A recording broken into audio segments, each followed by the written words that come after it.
ia me dar uma promoção, né? Eu ia ter mais responsabilidade, ia começar a responder mais pro board, com possibilidade de ser residente na Alemanha e tal. E aí, cara, eu acabei parando pra analisar. Cara, será que é isso que eu quero? Eu vou seguir essa carreira? Eu vou voltar pra Cuiabá? Se eu voltar pra Cuiabá, vou fazer o quê? A gente não pode falhar ou tem que minimizar o nosso diagnóstico. Cara, se a gente trocar alguma coisa não for aquilo, nós não vamos culpar o cliente. Entendeu? Isso a gente leva muito a sério mesmo. Fala pessoal, Papo à Vista no ar mais uma vez, mais uma história de empreendedorismo. Hoje, Bruno Quatti. Mais que a turma chama de Quatti, então a gente tem intimidade. É difícil falar Quatti. É difícil, cara. E ele que é proprietário da Germany Car, especializado em, como o próprio nome já diz, em carros alemães e carro de luxo, né? Carro de luxo, Se você for ver, as principais né? marcas são alemãs. A maioria dos importados são alemães, são né? alemães. Se a gente parar pra pensar, Porsche, Mercedes, BMW, Audi, Volkswagen, são todos alemães. E aí, já tem um spoiler, né? Por isso o nome da loja. O nome é esse, Germany. Né? E nosso irmão legendário, seja bem-vindo. Prazer recebê-lo. Queria dizer que o prazer é meu, vocês são pessoas inspiradoras, tá? Tanto na parte do empreendedorismo, assim como legendários exemplares também. Que legal. A gente não se conhecia muito bem, né? Júlio, a gente se conheceu melhor lá no Founders, mas eu sempre tive a vontade de falar pra você o impacto que você fez na minha vida depois de subir a montanha. Eu lembro até hoje das suas falas, me impactaram muito. Então, eu tô falando isso de coração, é uma honra. Louco. É uma honra estar aqui com vocês, cara. Que bom, hein? Já ganhei o dia. Não, com certeza. E uma coisa, depois Bruno, de um monte de crítica, né? Pois é, cara, eu sou rodeado só de pessoas que falam mal. Agora chega uma pessoa... Fala a verdade. Mas ele tá te vendo por outra perspectiva que nenhum de nós aqui, conseguiu dessa ver. Região aqui, da Grande Cuiabá, tá te vendo. Grande Cuiabá. Ô, Brunão, uma coisa que me chamou a atenção, a gente tava falando sobre a sua história empreendedora, né? E aí, eu fiquei sabendo ali, inclusive através de você, que você trabalhou em montadoras. Sim, sim. E aí eu falei, cara, porque muita gente que empreende, né, nesse segmento, não vem com tanta bagagem. Esse cara trabalhou na Volkswagen, não foi? Em São Bernardo do Campo? Uhum. Mas se você for pegar o perfil, né, quando você pensa em alguém assim que tem oficina, mesmo que for de luxo, qual que é o perfil desse cara? Quantos anos ele tem? Não sei. Na sua cabeça. De alguém mais velho. Mais velho. Alguém mais velho. Por experiência, o que eu vejo são mais mecânicos que vão ganhando experiência, porque não existe uma formação de mecânico. Sim. O Senai faz alguns cursos e tal, mas assim, é mais aquela coisa que vem de gerações, né? Vai passando de pai para filho, etc. E você? Foi esse caminho? Não foi. Foi completamente diferente. Seu pai fez o quê? É interessante essa história, porque ela é inusitada. A gente não entrevistou ninguém nesse ramo. Ninguém. Ninguém mesmo. Não, é verdade. Isso. Cara, já que a gente tem meu pai, ele é do mercado financeiro. Né? Ele tá meio aposentado hoje, né? Já tá mais tranquilo. Entrevistamos o senhor, lembrando, o Edio, né? O Edio já veio aqui. Sou fã dele, viu? Respeito muito o trabalho dele. Mas o Edio também é de pai pra filho. Então. O Edio é desse caso. Ele é de pai pra filho. Mas vamos lá, para eu chegar nessa etapa, eu aproveitar que a gente tem tempo, né? Queria explicar um pouco para vocês a minha trajetória, até pro público aí conhecer. Isso que a gente quer. Vamos lá. Você era criança lá, olhou pra uma BMW e falou assim, cara, um dia eu vou desmontar esse carro. Desmontei a do meu pai. Né? Não consegui montar. Mas meu pai sempre foi de caminhonete, então foi meio chucro, né? Mas enfim, na verdade, pode soar meio clichê, né? Que eu vou dizer, mas assim, talvez na nossa geração, a maioria das crianças era muito fã de carro, né? Hoje em dia, eu acho que essa geração nova não tem mais essa paixão por carro e tal. Mas, na verdade, a minha paixão surgiu lá por ser astronauta, cara. Minha mãe fala que desde pequenininho ela falava que eu queria ser astronauta, né? E isso foi crescendo, foi mudando de opinião e tal, né? Depois eu falava que eu queria ser piloto e isso seguiu até o ensino médio, né? Mas, enfim, nesse meio tempo aí, eu sempre gostei muito de tudo que tem motor. Então, até porque meus tios são caminhoneiros e do interior de São Paulo. Então, acho que é uma cultura isso já na nossa família, né? Então, eu sempre gostei muito de máquina, motor, pode ser trator, caminhão, ônibus, carro, né? Carro principalmente. Enfim, chegou no ensino médio, eu queria muito fazer o curso de Ciências Aeronáuticas. Mas meu pai meio que torceu o nariz e tal, minha mãe também ficou meio assim, ela falou, vamos fazer um teste vocacional. E, cara, por incrível que pareça, o resultado deu que eu tenho uma habilidade muito grande para algoritmo. Ó, E aí eu caí para a ciência da computação. E consegui passar direto do 3º ano para o FMT, né? A Faculdade Federal.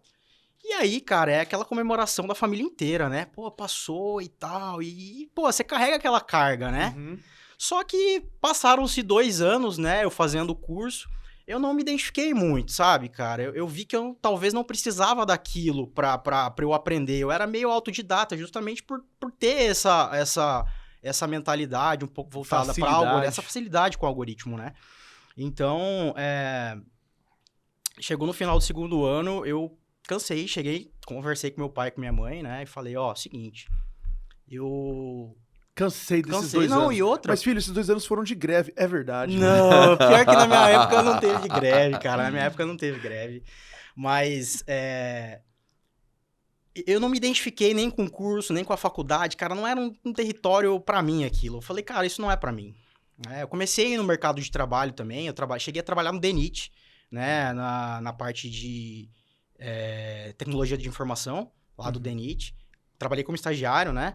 Eu montei uma empresa também. E, cara, pô, meu pai me deu um carro na época, né? Eu tinha tudo e eu falei, cara, não é isso que eu quero largar. Eu falei pra eles, ó, eu vou pra São Paulo fazer cursinho porque eu quero fazer engenharia de produção.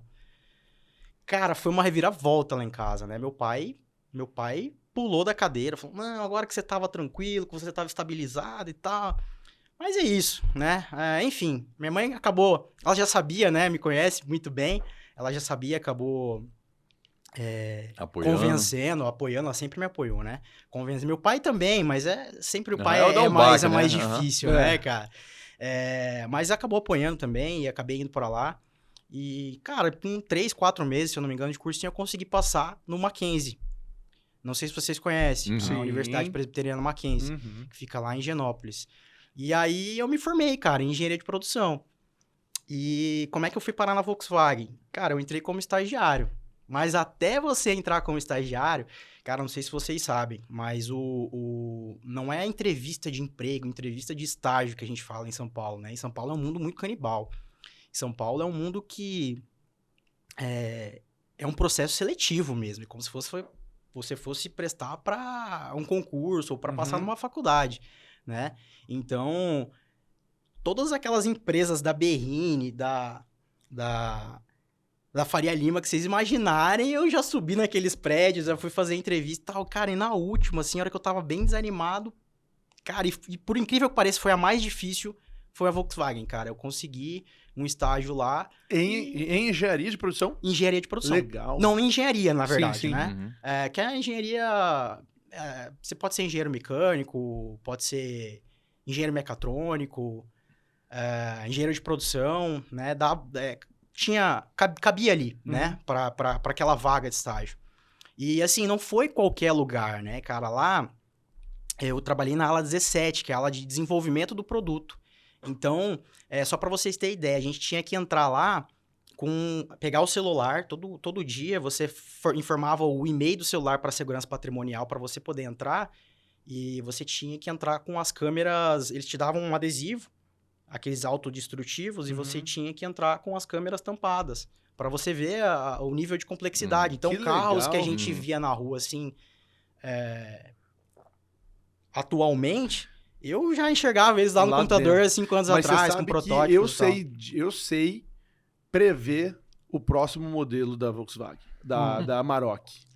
Eu tô acertando desde 2010. É o mesmo. Isso é complicado, né? Mas, olha cara, só, você não pode bater foto da próxima Saveiro. Fala, é só você olhar a anterior. Não, mas Porque não tem mudado nada. Não, Mas assim, cara, eu sou meio suspeito pra falar, né? Que eu não sei se vocês sabem, mas a Volkswagen, ela detém um grupo enorme. Sim. Né? Tem a Porsche, a Audi, a Volkswagen, até a Bentley. Não sei se vocês sabem, a Ducati também. A Ducati eu não sabia, as outras eu sabia. Skoda. Enfim, uma variedade de marcas, né? E todas elas, cara, por incrível que pareça, eu me identifico, eu gosto, então eu sou meio suspeito. Mas enfim, eu comecei como estagiário lá e encerrei como engenheiro, né? Engenheiro do produto, no caso. Trabalhei no setor de homologação, no setor de engenharia de carroceria, mas isso tudo tá atrelado aí à parte de desenvolvimento, né? A partir daí, o meu chefe, na época, ia me dar uma promoção, né? E eu ia ter mais responsabilidade, ia começar a responder mais pro board, com possibilidade de ser residente na Alemanha e tal. E aí, cara, eu acabei parando para analisar. Cara, será que é isso que eu quero? Eu vou seguir essa carreira? Eu vou voltar para Cuiabá? Se eu voltar para Cuiabá, eu vou fazer o quê? E eu acabei recusando. Voltei para Cuiabá, eu vi que, né, estudei um pouquinho o mercado antes, eu vi que tinha uma certa carência no mercado aqui para manutenção de veículos importados. Eu falei, cara, vou com tudo para cima disso aí. E eu saí com a mão na frente, outra atrás, com a cara e com a coragem, legal, né? Consegui alguns investidores anjos. Hoje eu não tenho sócio, né? Eu acabei comprando a parte deles. E tamo aí, cara. A empresa já tem 6 anos, né? Num ponto bom, consolidada. Já passou a fase de risco, né? Que a gente, empreendedor, já sabe que empreender nesse país não é fácil, né? Então, assim, vocês comentaram sobre o ponto. Cara, o ponto, às vezes, não tinha o layout mais propício para se abrir uma oficina e, às vezes, tinham lugares até mais baratos, né? Mas a conta que eu fiz foi a de que o que eu gastaria com marketing para, às vezes... ser conhecido, né? E ali o ponto se fez, né, cara? A publicidade veio... Tem uma fachada grande, né? Tem, uma fachada... Não fica escondidinho, metros, né? Cara, não fica metros. escondido. Quem passa, o cara já chama a atenção dele lá. E é isso, ó, que conta interessante, né? Até para o empreendedor saber.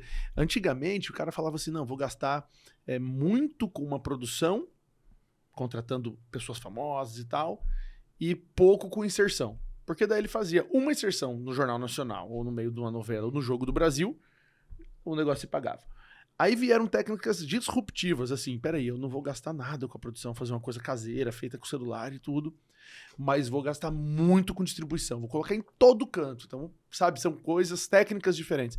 E você fez isso no ponto comercial. Né? Vou fazer um ponto mais escondido, e tem coisas que tem esse perfil. Não, é aquele restaurantezinho que ninguém passa na frente, um charme dele é ser escondido. No seu é um grande fluxo, né? Não tem quem não conheça. E é uma história engraçada de você pensar nisso e não gastar com publicidade. Mas isso, assim, foi meio proposital, né? Assim, a gente... eu fiquei até assustado no começo com o valor do aluguel, porque eu falei, cara, será que a gente vai dar conta? Não vai... Mas é isso, cara. Pra mim, eu tenho até uma frase absurda que faz muito sentido. Pra mim, empreender é você construir um avião em queda livre. Isso faz muito sentido pra mim. É engenheiro, né? Engenheiro tá lá, e essa fita aqui? Esse parafuso? Não, esse aí não precisa, não. Tira, remove. Esse aí remove. Mas deixa eu te perguntar, no setor específico, dentro lá da Volkswagen, o que faz um engenheiro, como é o caso seu? Porque eu fico pensando, os produtos já não vêm desenhados de fora? Ou tem coisa que você tem que projetar localmente? Depende do projeto, né? Bom, inicialmente, cara, a Alemanha, né, que é a sede lá em Wolfsburg, da Volkswagen, ela é muito conservadora e ela quer deter muito projeto, ela é difícil de liberar, né? Mas a gente tem alguns projetos locais, por exemplo, vocês já viram Gol, a Saveiro, eram projetos que realmente eram brasileiros, né? E com a globalização, começaram a criar plataformas globais, né? Que, por exemplo, a plataforma do Polo, se não me engano, ela é a plataforma MQB. É MQB. Que a Audi usa também. Isso, e ela é a mesma plataforma utilizada para vários outros carros, modular. O que é Por quê? Pro leigo? Inclusive eu. O chassi. Não, então, plataforma, mas é só o chassi? Basicamente o chassi. Aí em cima dele monta a casca. Aí você... O Q3 usa MQB, aí vários outros carros vão E o que consiste o chassi? Assim, cara, o assoalho assoalho e as estruturas, né? Então, basicamente, por que se criou essa plataforma global? Porque esse mesmo chassi, os furos, a localização das coisas que são necessárias para que ela ande na linha de produção, são estrategicamente em locais onde vão atender a logística da empresa, a logística interna, né? A estamparia, a pintura, enfim. Tanto numa planta aqui, quanto numa planta em qualquer outro lugar. Isso é muito legal. Eu Isso é já legal. visitei fábricas, né? Não de carro, mas de implementos agrícolas, John Deere, Horsch, e aí o princípio é o mesmo. É muito legal. Entra o chassi, é uma linha mesmo, o barracão é uma linha. Então entra o chassi aqui, e aí cada setor pluga e empurra. Então o cara que veio e montou, sei lá, a carcaça, ele fez a parte dele, parafusou tudo, empurra, e aí já vem outro atrás. E é uma sequência, até que o último... Aí tem o cara que pinta as peças e vai montando. Até que chega lá no final, é muito louco, porque como é uma linha, visualmente você olha o último saindo lá pronto, e você olha pra trás e você vê o primeiro entrando. E o fluxo saindo. E tem que ser muito casadinho. Né? Não dá pra um cara, terminei rápido o meu trabalho aqui. E encavala tudo. E aí eu acho que o que ele quer dizer é isso, né? Imagina uma plataforma global, onde você tem... diferenças regionais, mas a fábrica tem um ganho de escala muito grande. E assim, até continuando respondendo a sua pergunta,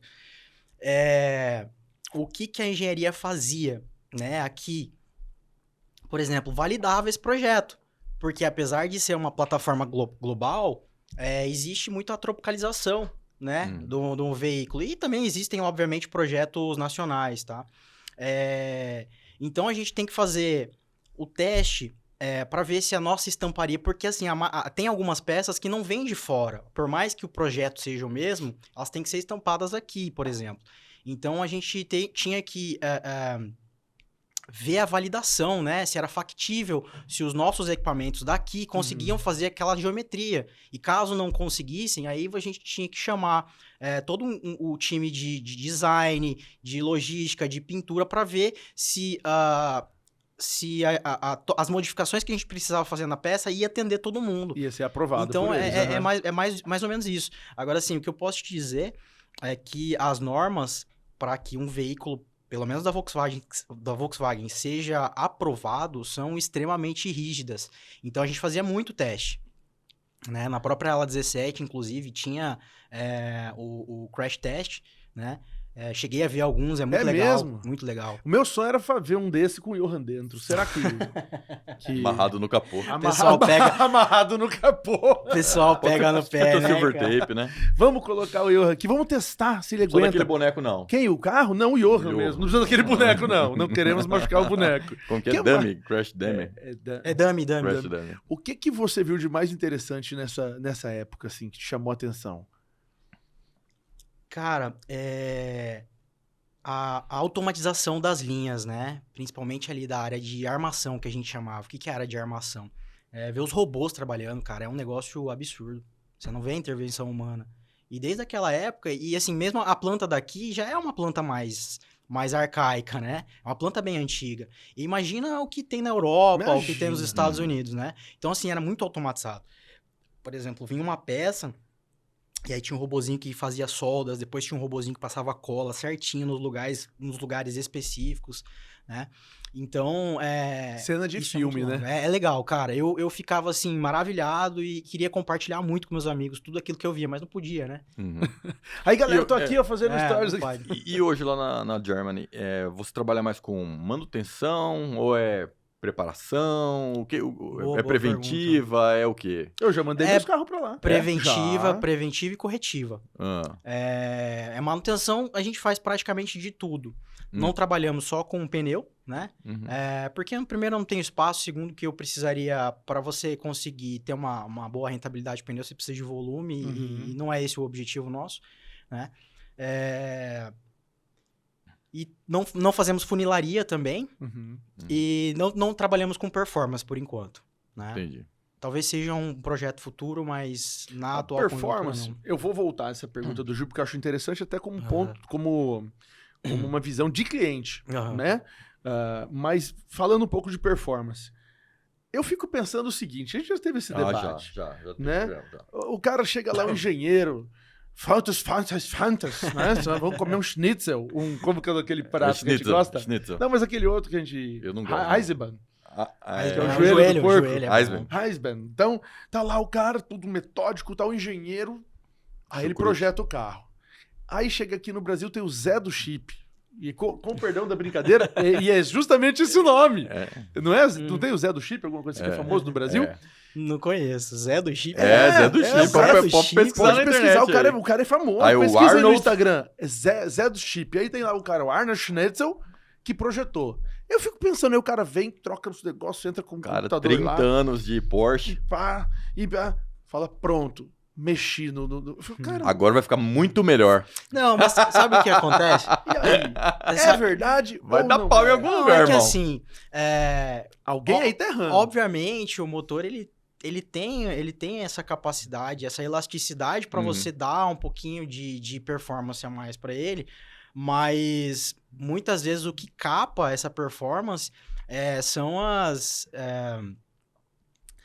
restrições aí das normas para homologação do veículo. Então, normas de emissão, e durabilidade, esse tipo de coisa. né? Por exemplo, o que acontece hoje, se a gente pegar uma caminhonete diesel, o tal do DPF, cara, DPF é a coisa mais prejudicial para um carro que tem. O que é DPF? DPF é um filtro de partículas.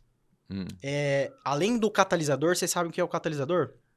Mais ou menos. Põe no escape lá e tal, para emissão de exato. Então, de algum assim, gás. exato. É para controlar, né? Para ele ver como que estão as queimas e tal, e fazer a melhor mistura, mas de certa forma ele também filtra. Ele filtra gases, né?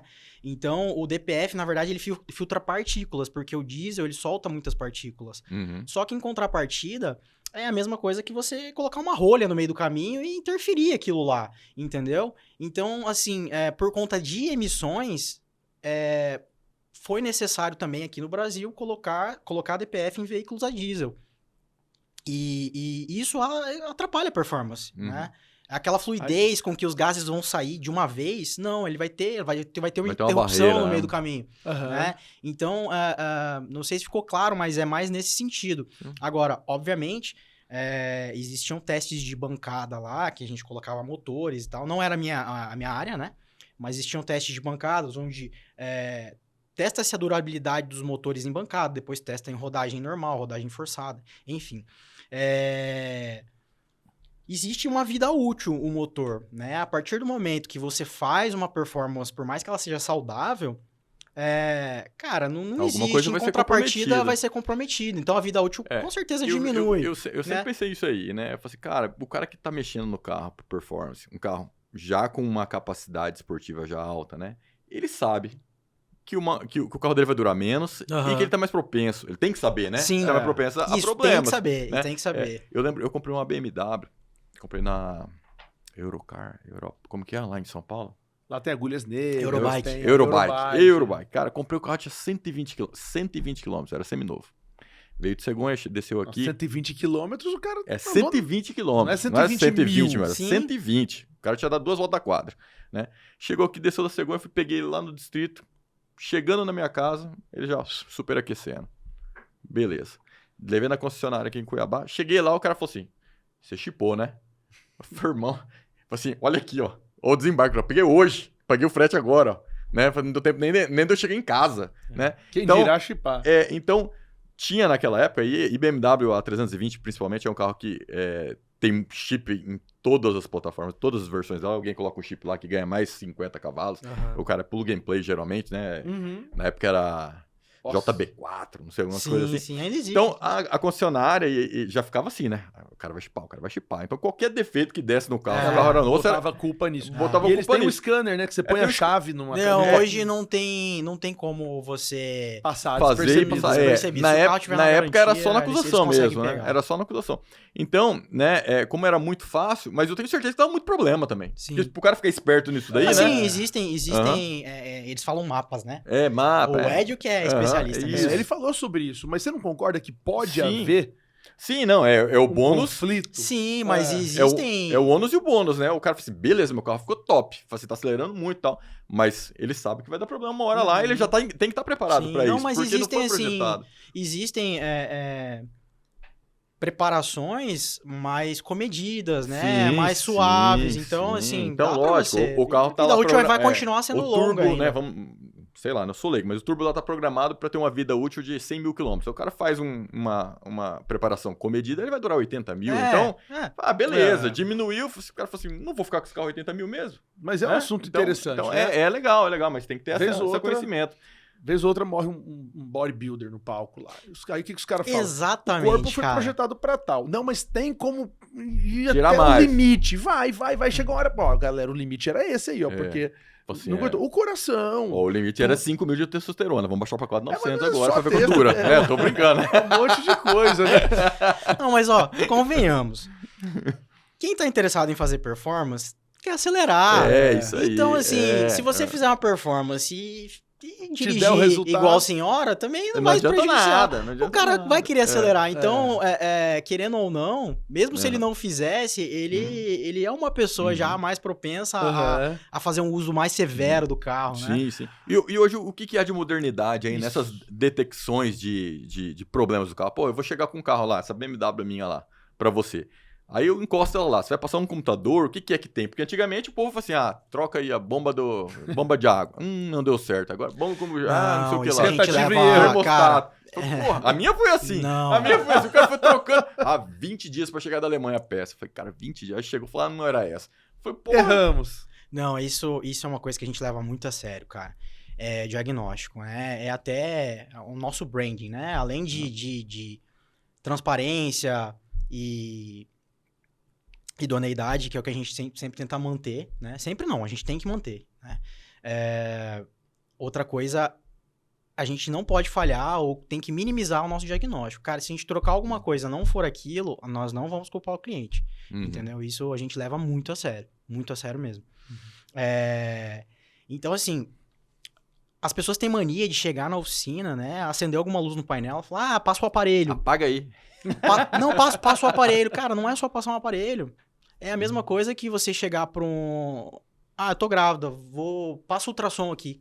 Cara, você vai ver lá, você não vai entender nada. O scanner, ele é um aparelho, é uma ferramenta que vai ajudar no diagnóstico do mecânico, né? Então, Mas o que mais é feito, então?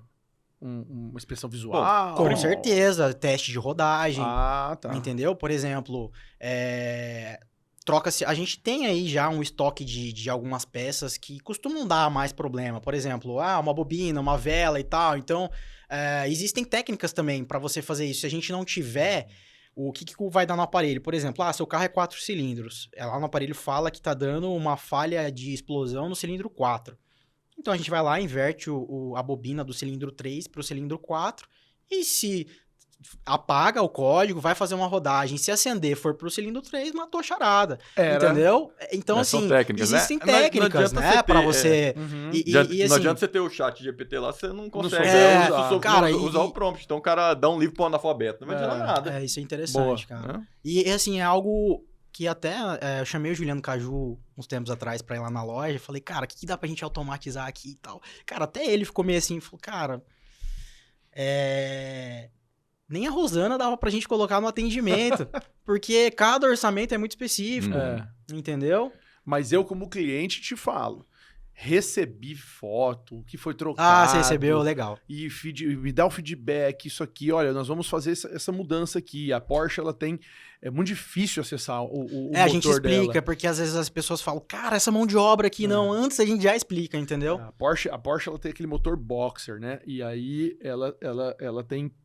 Bom, enfim, você olha pro Porsche e fala, tem um porta-mala e tem na frente é outro porta-mala. Onde tá esse motor? É o motor central. E ele é meio que de lado, né? Ele não é assim. Até por isso que o nome é boxer, né? Porque é como se tivesse uma luta de boxe, os pistões lá.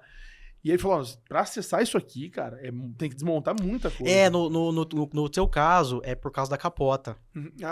Por ser conversível, ela entra ali naquele buraco. Ela entra, aí tinha que tirar a parte da capota pra poder fazer o acesso ali e trocar o filtro de ar.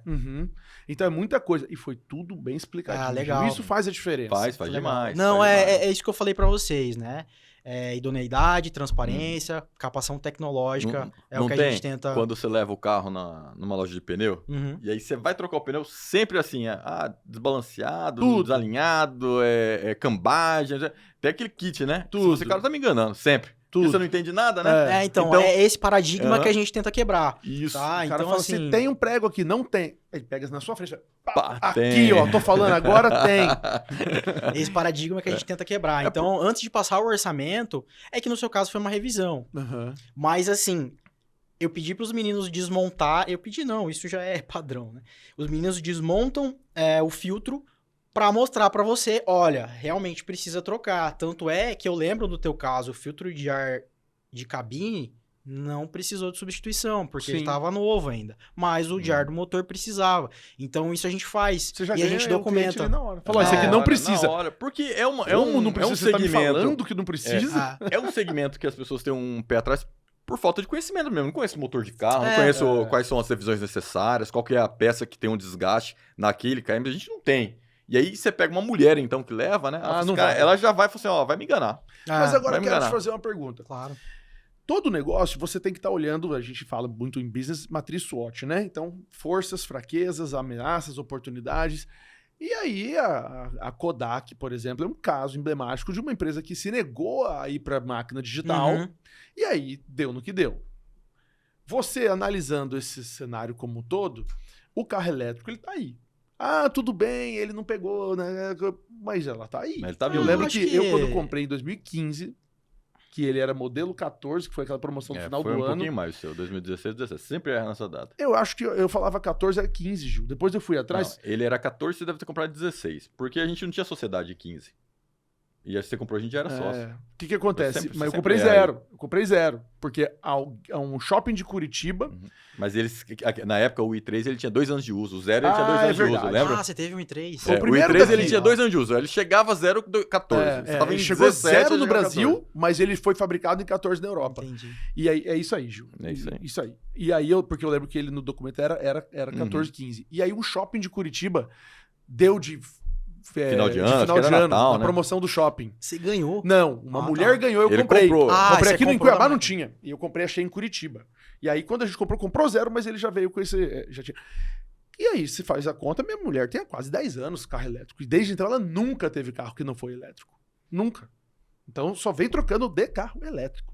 Então eu olho e falo, bom, por mais que a sociedade fala contra... Eu tenho experiência. Não, a experiência é maravilhosa. Lá em casa sempre foi assim. O dela, né? A experiência do carro elétrico é muito boa. E com a vinda dos chineses... Tem até uma história legal desse elétrico. Com a vinda dos chineses, não para de vir carro elétrico. E você olhando isso, a manutenção do carro elétrico é totalmente diferente. Como que você pensa no futuro do seu negócio em relação Cara, o que eu acho... Pergunta. Não, legal, uma pergunta excelente. O que eu acho? Existe mercado para os dois segmentos, tanto o elétrico quanto combustão. O combustão eu acho que é impossível deixar de existir. Acho que primeiro por causa do lobby do petróleo. Do petróleo. E segundo porque, se você parar para pensar, o Brasil é um dos países que melhor consegue fazer energia limpa. E se você fosse colocar 100% da nossa frota elétrico, o país não ia dar conta de alimentar. Nós temos um déficit energético. Então, assim...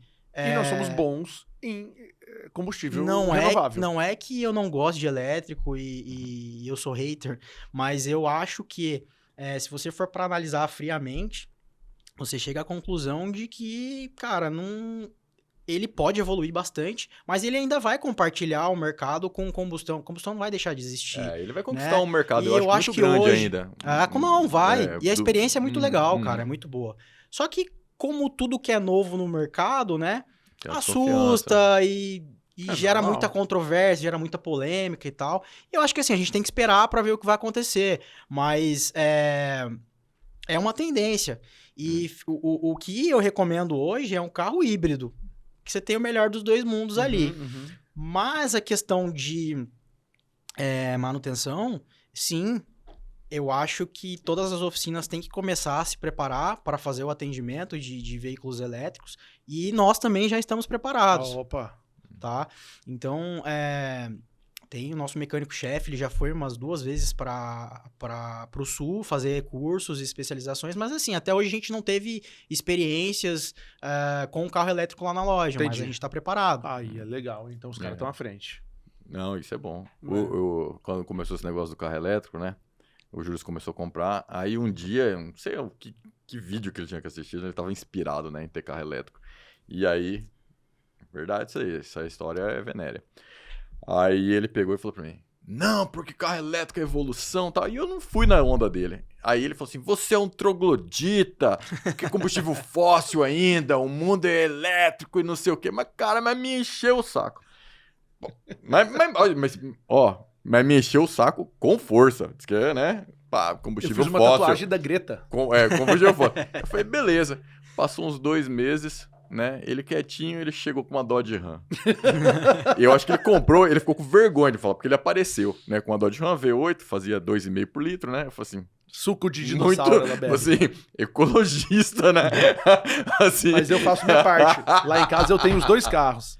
Eu tenho a Equilibra tudo, né, cara? Equilibra tudo. Eu tenho a Ram, que sem que vergonha. Polui. E o elétrico que polui também. Não, mas ó, aí entra o que eu falei pra você do DPF, né?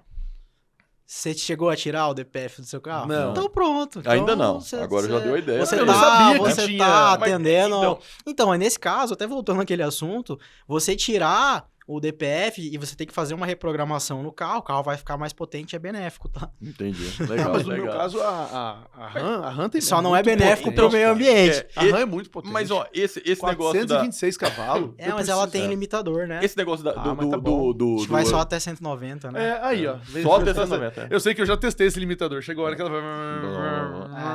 Esse negócio do elétrico ser mais ecologicamente correto, também creio que é uma... Cara, eu ia chegar nessa conclusão também. Cara, cheio de bateria de lítio no carro. Cheio. A produção, né? A condução pode até ser mais limpa, né?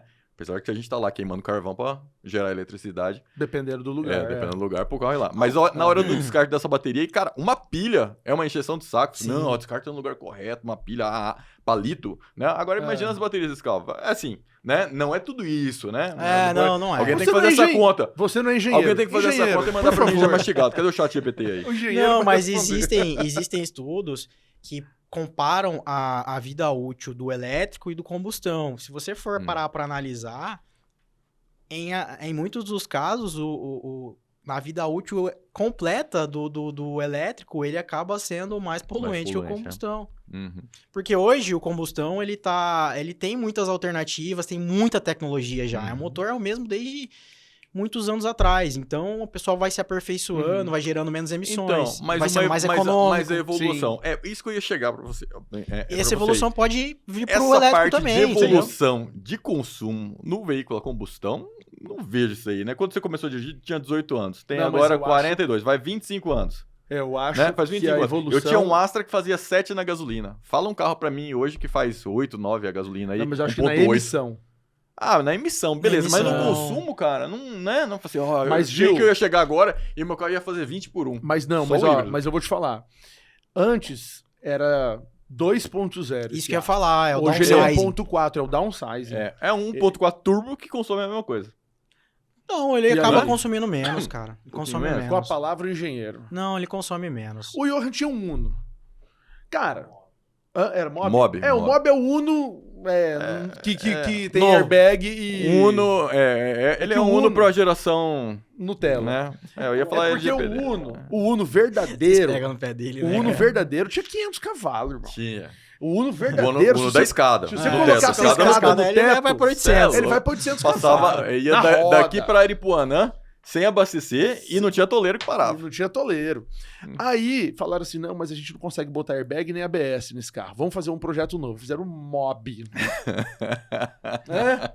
Mob. Aí o Johan tinha um, só que era vermelho, porque ele falava que é a mesma fabricante da Ferrari, então ele se sentia dentro de uma Ferrari. Aí ele mudou de carro, casou, virei um homem sério. Agora eu quero um carro esportivo, eu quero um Up Turbo. Ele comprou um chinês. Não é Xing Ling, é um chinês. O chinês é igual Hyundai. No começo é coreano. Hoje o Hyundai... Cara, excelente. Tá entre nós. Excelente, Hyundai, confiabilidade fantástica. Ninguém fala Só que nada. é o seguinte... Vai chegar o dia que o chinês vai acabar com esse preconceito ou não? Cara, pra mim... O Gil é contra o chinês. Não, pra mim acabou já, cara. Eles estão fazendo coisas muito boas. E eu não digo só no segmento automotivo, não. Não nos chineses, no caso, os asiáticos, né? Porque Hyundai é coreana, sul-coreana. Sul-coreana. Cara, os carros da Hyundai são excelentes e realmente existia, sim, um preconceito muito grande no início. Só que, assim, são carros, são motores e projetos feijão com arroz. É aquele negócio que, cara, não tem como dar errado. Então, Conservadores, assim, nessa parte, bem né? conservadores. Então, você não tem muita tecnologia nos motores, por exemplo, não tem... Mas são carros excelentes, durabilidade e dessas fantástica. novas montadoras chinesas que estão entrando aí, qual que é uma, assim, de destaque, assim, que seria de melhor qualidade, se é que você já mexeu em alguma pra falar, assim? Cara, os carros da...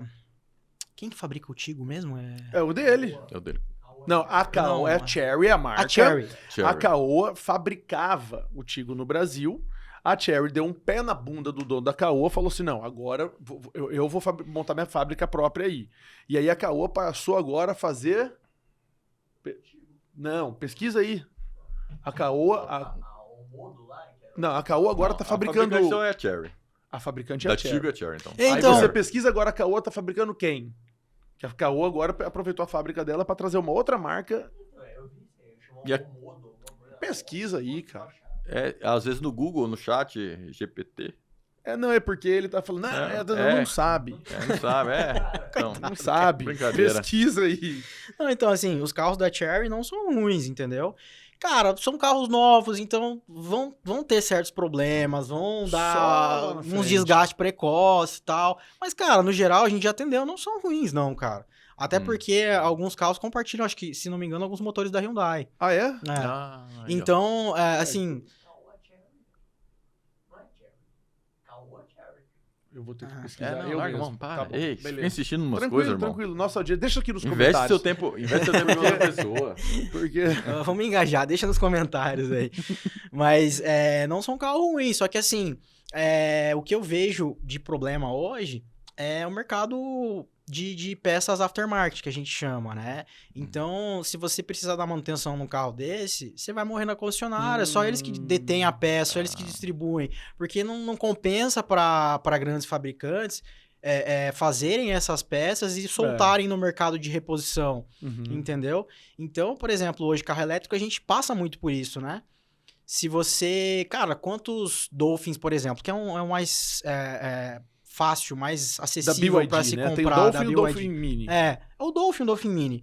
Cara, vê quanto você não vê batido na rua aí. Você acha que os caras não estão consertando porque são desleixados? Não, cara, porque às Porque não vezes tem precisa peça. trocar uma porta, um espelho retrovisor, não tem. Não acha. É difícil Mas você de sabe achar. uma coisa que a BMW fez muito legal? Quando a gente comprou o i3, Mas isso vai melhorar. tinha 2 ou 3 em Cuiabá. E um deles era o Gustavo Oliveira, que é nosso amigo, já passou aqui pelo podcast. Um cara tacou uma pedra por cima do muro da empresa dele, tipo, nada a ver, e acertou, cara, o vidro. Ficou 3 meses parado, entendeu? sem É achar exatamente para-brisa. isso. Exatamente E isso. aí depois a BM fez o quê? Ela eletrificou os que já existem. Então você tem o X1, hoje nós temos uma iX1, que é a X1 elétrica. Tudo é uma X1. Uhum. Então é Então, muito... a peça compartilha a maioria Aí das você peças, compartilha. né? Então você tem a isso 320, você tem a 330 híbrido plug-in. Você tem... Aí é muito legal você poder compartilhar a mesma plataforma, porque o vidro é o mesmo, Não, o com retrovisor certeza. é o mesmo, isso é muito legal. Mas, O i3 mas era um projeto- as chinesas que estão vindo forte pra cá, elas são novas no mercado, Sim. né? Em geral, no mercado né? no geral, Em geral. e os carros no são muito Brasil, novos, principalmente. então acho que ela assim, tem estoque pequeno de peça. Mas né? você viu, Não, com certeza. Aí Mas você quando viu- o cara bate, você viu quantos carros ela traz no navio dela, da BYD? Cara, eu já vi fotos. É, bastante, né? absurdo, cara. Eu ia perguntar pro Johan pesquisar, mas não vou ter não vai dar resposta. certo. Então nós vamos deixar isso no ar. Mas eu acho que eles fizeram isso, Mas, eu cara, tô supondo, tá? Por uma questão de imposto, você acha? Exato, porque eles Termina de trouxeram uma fabricar, né? leva porque eles sabiam que iam aumentar o imposto em cima dos eletrificados. E aí eles já aproveitaram. Mas é navio próprio deles, cara. E às vezes é otimização de custo, né? Já que É. vamos trazer um navio, vamos trazer ele cheio. Não, né? mas é muito. É muito, É muito, muito. muito. Agora tá, daqui a pouco já estouramos o tempo, mas eu quero fazer uma pergunta antes do Gil fazer a pergunta dele do final. Por que a Toyota é tão confiável assim, cara? Todo mundo só quer Toyota e Toyota não quebra, tem essa fama. Ah, cara, tudo depende da cultura, né? É igual na nossa empresa lá. Na Germany a gente tem uma cultura, a gente tem visão, missão e valores. E eu acho que isso dentro da Toyota é muito da cultura japonesa, né? Eles utilizam Kanban, 5S, eles são pessoas muito organizadas, são pessoas honestas. E sem contar que, por exemplo, o motor do Corolla. Cara, se você for parar pra analisar, é o mesmo há 1000 anos. Então, existe essa confiabilidade. Então, eu acho que é mais pela cultura deles de ser dedicado nas coisas que fazem e conseguir aplicar isso em todas as plantas ao redor do mundo que eles têm, né?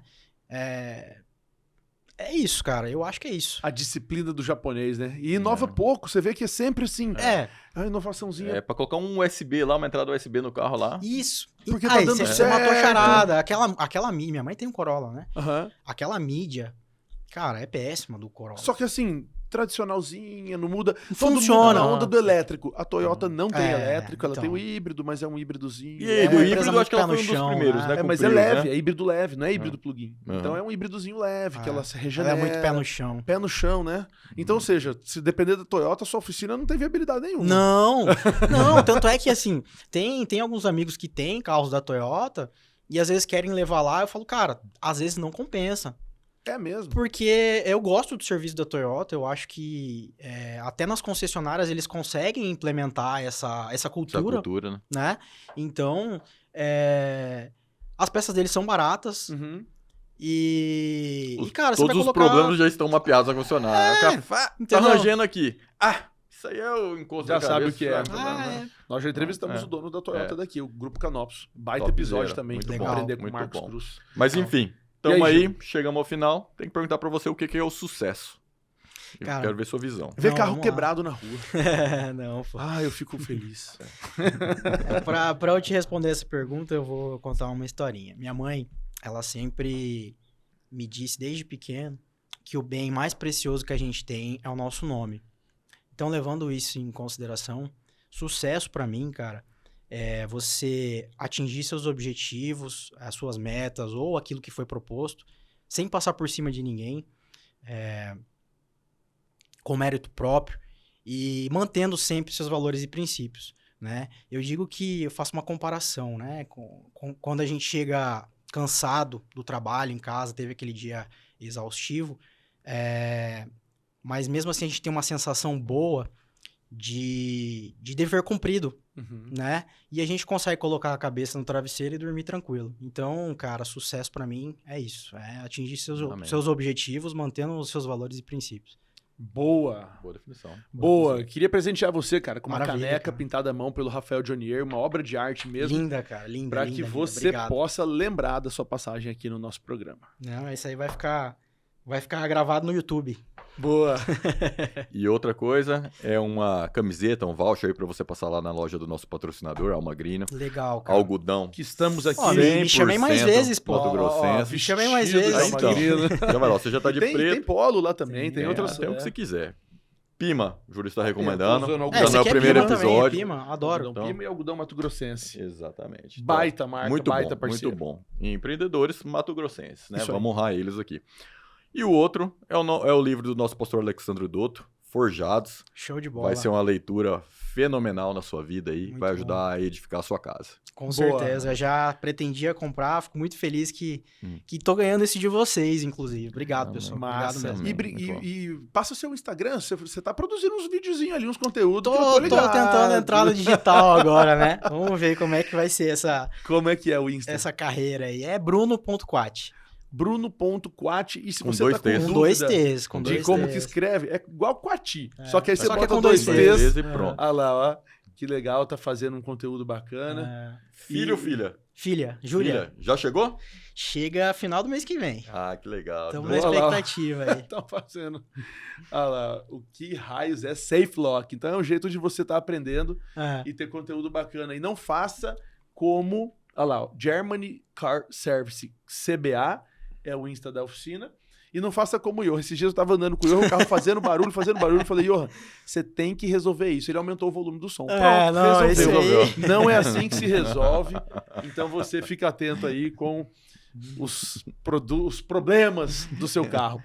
Bruno Quat, Germany Car, nosso amigo aí, também faz parte do Founders e agora contou sua história no Papo à Legal. Vista. Obrigado mais uma Eu vez. que agradeço, pessoal. Terça-feira que vem a gente tá de volta com mais um episódio do Papo à Vista. O podcast da Rentalize. É isso aí.